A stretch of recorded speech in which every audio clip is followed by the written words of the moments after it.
Sejam todos muito bem-vindos para mais um Papo Médico da Unimed Caldas Novas. E nesse mês de abril, né, a gente celebra o mês da conscientização do autismo. E para falar desse tema de extrema importância, né, para a gente ampliar os nossos conhecimentos e também inclusão, né, que eu acho que é a palavra-chave aí do autismo, nós estamos recebendo aqui a Denise Boa Castro. Noite. Tudo bem, Boa Denise? noite. Obrigada pelo convite. Obrigada para vocês também que estão aí assistindo. A Denise, ela é nossa responsável técnica da psicologia lá do Espaço Beija-Flor Unimed. E também, para falar mais assim da parte institucional, né, um olhar mais prático, nós estamos recebendo aqui o Dr. Tiago. O Dr. Tiago é urologista e hoje ele está como diretor de recursos próprios, né? Então é ele que comanda lá o pessoal do Espaço Beija-Flor. Obrigada, Tiago, por ter vindo. Boa noite, Denise. Boa noite a todos os convidados, né? E obrigado pelo convite, né? Vai ser bom a gente discutir esse assunto tão em alta, né? Tão importante, né? Hoje em dia. E a proposta que eu quero colocar aqui com vocês é de ser um papo bem prático mesmo, para ver como que a gente lida com esse tema no nosso dia a dia lá na clínica, né? Então, assim, para a gente iniciar, Denise, de uma forma clara, o que é esse espectro, né, transtorno do espectro autista? O transtorno do espectro autista, Ellen, ele é classificado pelo DSM-5 como um transtorno de neurodesenvolvimento. Certo. E, Tiago, como que foi a Unimed entrou aí nesse mundo, né? Fala um pouquinho para nós da história de como que a gente começou a ter um olhar mais voltado para esse transtorno. Certo. Então, eu acho que vamos contar desde do nosso começo da nossa trajetória, né? A gente começou nessa diretoria na Unimed em 2022, né? Quando a gente entrou. E aí a gente entrou junto com esse crescimento da demanda. Então, só para todo mundo ter uma ideia, quando a gente entrou na Unimed Caldas Novas, tinha 15 beneficiários. A Unimed de Caldas Novas tinha só 15 beneficiários com diagnóstico. E a gente entrou na diretoria e essa demanda foi crescendo exponencialmente, né? E ninguém estava preparado, né? Não só a gente, como o Brasil inteiro, né? No mundo inteiro veio esse crescimento do diagnóstico, né? E da prevalência do transtorno. Então a gente não escolheu, a gente foi escolhido, né, Ellen? Então, com esse crescimento de demanda eu já me identifiquei também com o tema e a gente foi atrás de estudar mais, né, ver outras experiências e abraçar essa demanda pela nossa demanda e pela nossa importância social, né? Como plano de saúde, a gente tem que dar valor nessa nossa importância na sociedade. Então a gente via, Ellen, no começo, pessoas aqui de Caldas Novas que estavam se mudando daqui da cidade, vinha procurar a gente e falava, doutor, eu vou para Goiânia, eu vou para Brasília, eu tenho um parente em Uberlândia, em São Paulo, enfim, procurar um diagnóstico, né? E isso é a pessoa que tinha condição, né, de fazer isso, tinha um suporte. Então, e outros que não tinham essa condição, ficavam aqui com essa angústia, né, com esse sofrimento de não dar uma assistência, né, um tratamento aí para o seu filho, para ele se desenvolver, né? E o que é mais importante para um pai, né? Você vê ali limitado o seu... Então, pensa como é que é a angústia, né? Sim. Desses pais que tinham e vinham e procuravam a gente. Então, nós... só para o pessoal ter uma ideia, hoje nós estamos com 255 beneficiários, se não me engano. Então, a gente tinha 15. Então... Isso em 2022, né, para cá, né? Muito então, pouco tempo, né? Atropelou, né, a gente nessa demanda. Então, no começo, não é que a gente não queria oferecer, não existia profissional, né? Primeiro no começo, na cidade, não existia profissional. E aí a gente correndo atrás, procurando, fazendo contato, buscando currículos.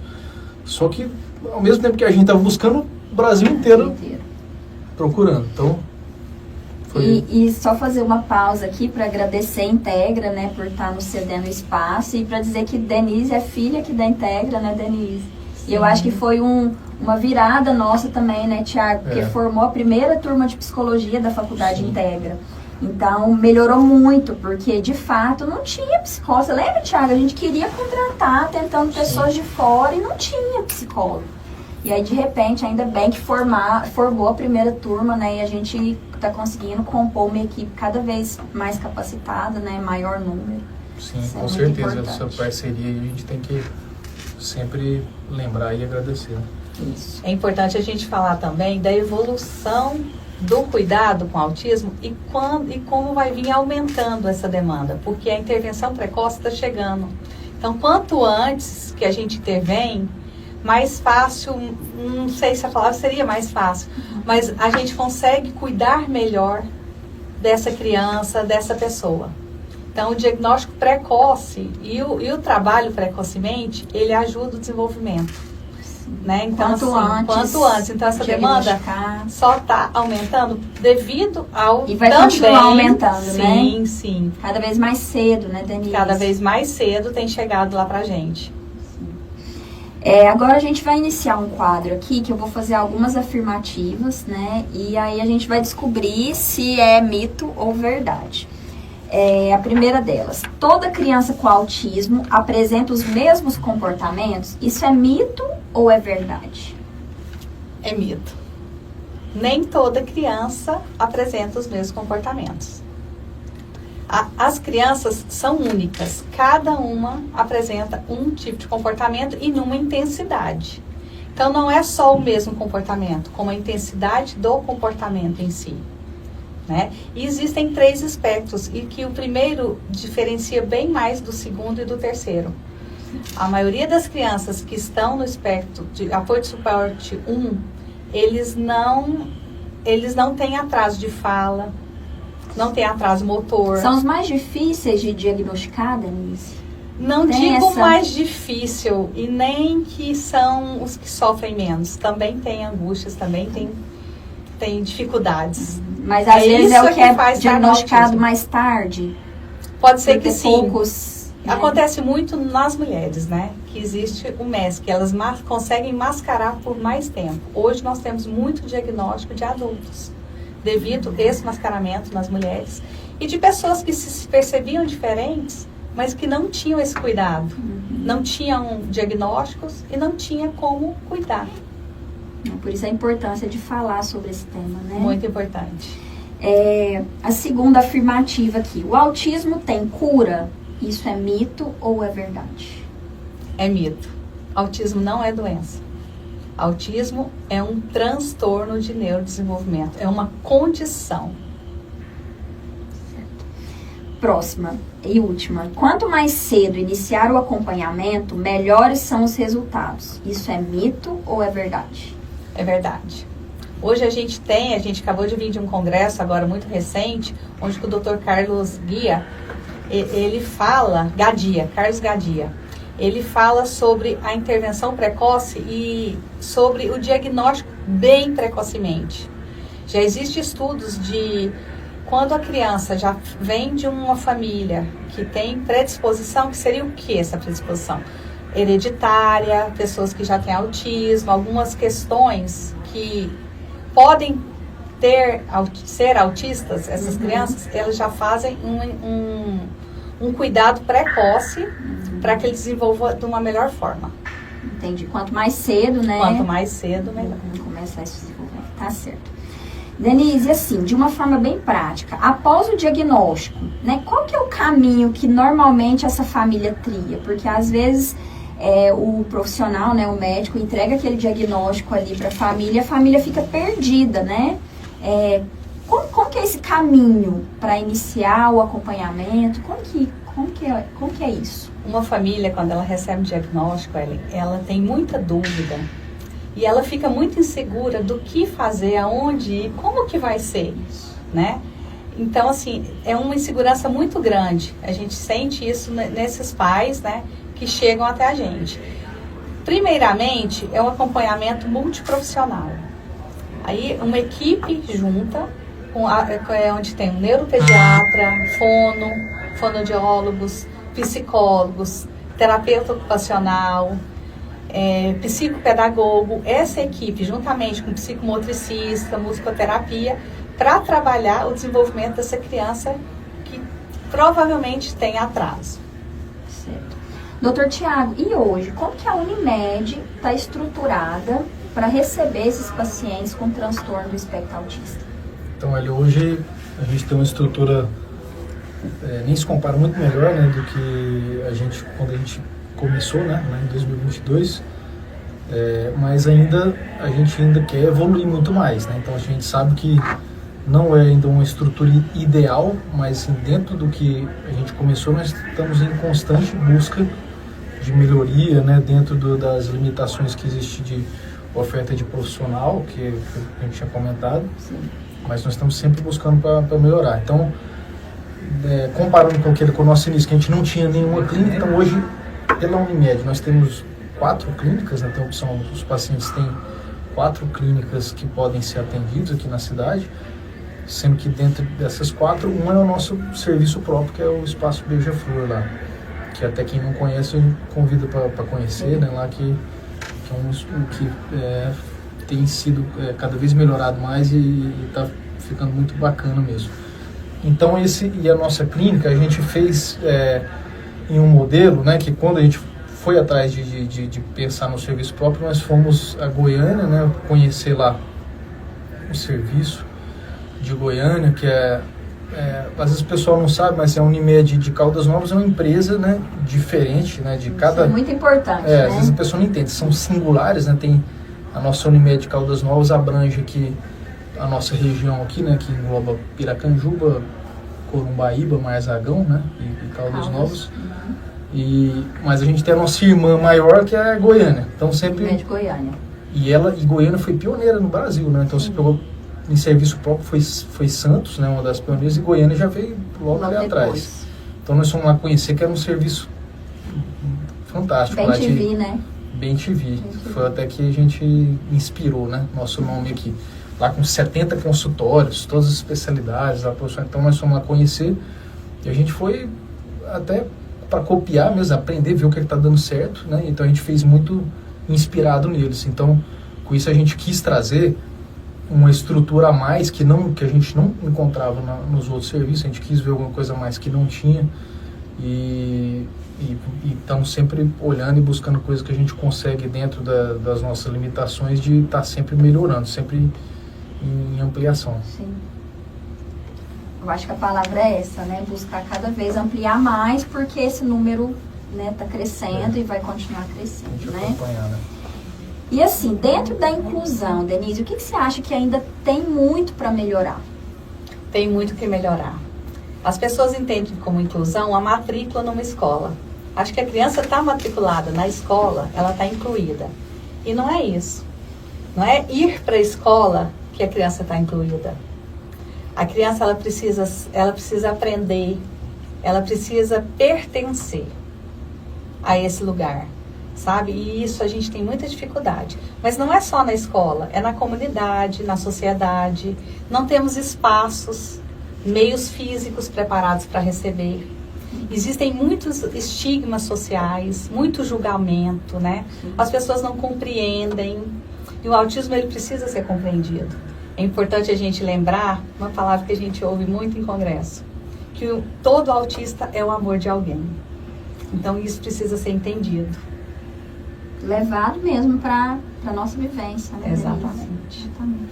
Tiago, e assim, como que a Unimed tá contribuindo nessa questão da inclusão, assim? Você conseguiria dar algum exemplo, assim, de como a Unimed, como empresa, vamos colocar, está ajudando nessa questão? Eu acho que a nossa contribuição é assim, a gente não pode virar as costas para nossa obrigação, não só legal, né? A gente tem uma obrigação legal perante a ANS, né, das nossas obrigações, mas a gente vê também essa nossa importância social, né? Então acho que a gente contribuiu muito, porque se você for pensar em rede, qualquer outro plano que oferece, né, a rede que a gente oferece, então Acho que a gente conseguimos cumprir isso aí de ser pioneiro, né? Uhum. E quando a gente é pioneiro, você traz os outros, não, os outros vêm atrás, né? Então, Incentiva, né? incentiva. Então, acho que a nossa maior contribuição foi de ter um certo pioneirismo, né? Nessa área. Sim. E na prática também, assim, eu posso falar porque eu ajudo o Thiago lá na clínica, né? Eu acho que essa questão da gente estar levando o serviço assistido por animais, né? Que é o nosso Unidog, Sim, né? Que está começando a ficar conhecida aí na cidade. Para as escolas municipais, eu acho que a gente está plantando uma sementinha ali também, né? De um serviço que poucos lugares têm. Eu acho que Caldas é um dos pioneiros de Unimed, né? Unimed Caldas Novas é pioneira nessa questão do serviço assistido por... terapia assistida por animais, né? No nosso caso lá são 2 cães, né? E a gente tem tentado fazer visitas semanais nas escolas municipais que têm alunos com espectro, para eles poderem ter um pouco dessa vivência, né? E eu acho que isso é muito importante, né? Fazer um pouquinho de cada. Agora uma outra curiosidade, assim, lá da clínica, para quem está lá dentro, como que é estruturado, assim, por exemplo, eu tô com um laudo aqui, de uma forma prática mesmo, eu tô com um laudo aqui, acabei de sair do neuro, né, do pediatra ali, que meu filho está com diagnóstico, qual que é o caminho para essa mãe, né, que tem o plano de saúde e que quer acessar o serviço lá do Espaço Beija-Flor? A mãe, quando ela procura o nosso espaço, ela vem com um laudo e com uma prescrição de sessões a serem feitas. Cada sessão, o médico prescreve o que ele espera que seja feito daquele profissional. O que ele espera dentro da psicologia, ele pede sobre aba, na psicomotricidade, se precisa, na fono, né, se a criança tem atraso de fala, se é para qual o trabalho que é para ser feito. Aí, dentro do que é pedido pelo médico prescrito, a nossa coordenação ajusta os horários para esses atendimentos. Certo. E hoje nós estamos com quantas crianças, Thiago, lá na Beija-Flor? Nós estamos com 80, flutua um pouquinho, em torno de 85. De 85 a 90, né? Isso, 85 a 90. E só complementando o que a Denise falou também, que até é um mérito dela, assim, da equipe de psicologia, que eu vejo que é um grande diferencial delas, é que a gente vê que muitos neuropediatras mesmo, eles elogiam-se a devolutiva, né, que elas fazem. Então, assim, porque o médico, o pediatra, que ele vai lá, ele vai ter ali, talvez ali 30 minutos, 40, 1 hora, para definir. Para definir, e elas estão lá no dia a dia, né? Então, quem que tem mais tempo e mais condição para avaliar, ver a evolução? Então, elas têm uma condição muito, muito grande de ver isso também. Então, nessa devolutiva que elas mandam, né, de que é uma bem feita, baseada nas escalas, né, no VB-MAP, né, nas escalas, então isso aí é um grande diferencial que alguns médicos falam que não vê em todos os serviços, né? Sim. Então isso é um mérito delas e que ajuda depois nesse ajuste, porque para ver, será que 20 sessões de determinada terapia não tá pouco ou tá muito, né? Pode ser ajustado, né? Então isso ajuda o médico a tomar a decisão nesse ajuste, né? E eu acho também agora a presença da doutora Alzira, né, que é a pediatra lá dentro da clínica, né, eu acho que aproxima essa questão dos multiprofissionais, né? Exatamente. E eu acho que fica muito mais fácil de definir, porque de fato são os profissionais, outros sem ser o médico, né, o prescritor, que está ali no dia a dia com a criança. Então ele vai saber muito melhor do que uma sessão de uma consulta de 40 minutos, o que mais aquela criança, como que ela distribuiria eles aquelas horas, né? Vão fornecer informação para o médico analisar lá e trabalhar, né? Porque então, tem, assim, que a gente acompanhou, né, Thiago, nesses anos todos aí, Denise, é a quantidade de horas também. A gente via que né, a gente ainda vê, né, tem algumas situações que são incompatíveis com a realidade, né? Eu vejo muita importância desse contato do médico com a equipe. Médicos que entram em contato com a equipe, como a doutora Alzira, que está lá com a gente, onde ela vê a criança durante 1 hora, a sessão dela, a consulta dela é 1 hora, 1h30 ali, ela vê uma vez a cada 6 meses, 1 ano. E nós estamos semanalmente junto com a família, acompanhando e cuidando dessa criança. E a gente faz o relatório e assim, na sessão, na consulta dela, ela observa, ela prescreve e a gente realiza. E essa evolução a gente passa por relatórios para os médicos, né, da escolha dessa família, e eles acompanham através do nosso relatório. Sim. Isso é muito importante. E muitos médicos, como a doutora Alzira, conversa isso com a equipe. Nós temos a doutora Alzira que está lá junto com a gente, que conversa sobre aquele paciente, sobre a evolução dele. E aí é outra coisa. Quando a gente tem contato com o médico, Flui melhor, flui né? muito melhor. Que às vezes o médico demanda horas a mais para determinado profissional, que não precisava, e a menos para outro. Eu acho que esse ajuste É muito bom. importante. E outra coisa, você falou aí da família, né? Como é de extrema importância, né? Além de todos os profissionais, a família tá ali presente também, né? Lá no espaço a gente tem uma recepção em que os familiares ficam lá, né, aguardando. Qual que é a importância disso, Thiago? Da família estar presente ali dentro da clínica? Então, isso aí é uma questão, assim, foi bom você tentar nesse assunto, que às vezes é até um pouco polêmico, né? Acho que não deveria ser, mas acaba... Já foi mais polêmico, assim, quando a gente começou com a clínica, com o serviço próprio, porque a gente via que, às vezes, alguns pais tinham essa demanda que vinha de algum outro serviço que não tinha essa exigência, né? Mas, assim, como a gente sempre, desde o início, procurou fazer as coisas da forma correta, como a gente tem uma assessoria de um setor jurídico lá dentro da Unimed, que orienta muita gente nessa parte, então sempre a gente prezou pela recomendação que é de ter a presença de um pai lá responsável, né, ou de um responsável familiar, porque imagina só a responsabilidade que é, né, você tá ali, a criança, ela tá fazendo um tratamento de saúde, né? Sim. Então ela não tá fazendo ali Na escola. não é uma escola, né?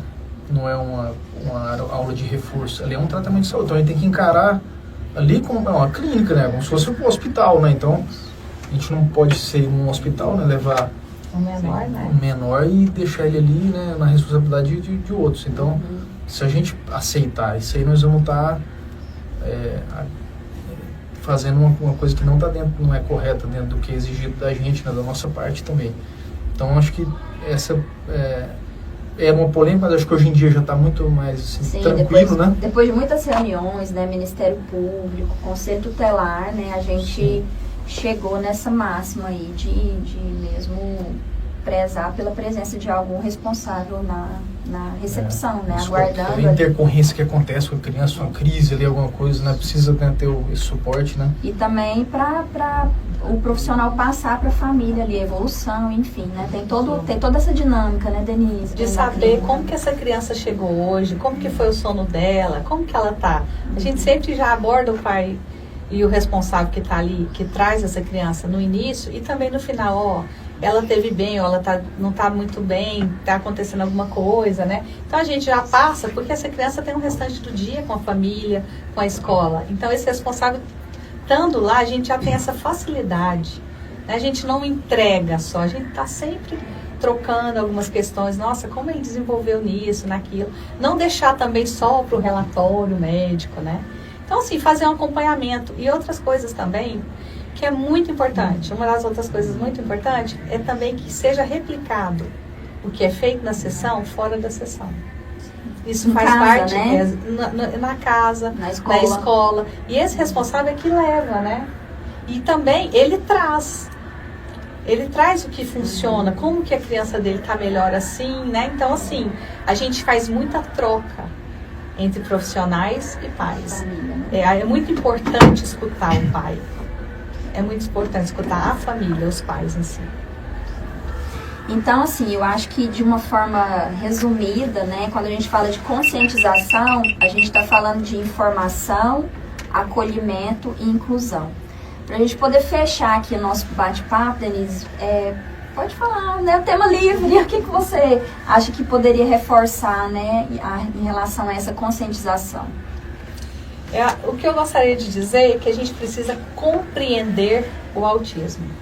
Então, a sociedade, as pessoas precisam compreender, não julgar, não fazer muito estigma em cima do espectro mesmo, do transtorno, sabe? Para incluir, a gente precisa entender, a gente precisa compreender essas crianças. Tiago, para a gente entender, precisa desse conhecimento. O que você acha que nós, como médicos, né, como cooperados, poderíamos contribuir para isso, né, de aumentar essa conscientização? Acho que como médico, isso que a Denise falou também, da gente ter esse olhar atento, né, ter essa consciência de que precisa de um cuidado diferente, né, e estar mais com a mente e o coração mais aberto aí para poder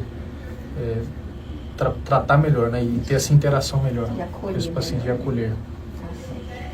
Pessoal, se vocês gostaram dessa conversa, né, siga nossa página lá do YouTube, né, se inscreva lá no nosso canal. Eu gostaria de agradecer muito a Denise e o Tiago pela paciência aqui que tiveram, né, nesse começo com probleminhas técnicos, mas eu acho que a gente conseguiu transmitir realmente o que a gente queria a respeito de conscientização, né? Então, acho que a gente fecha o mês como Unimed, muito feliz de estar trazendo vocês aqui. Muito obrigada pelo convite. Obrigado.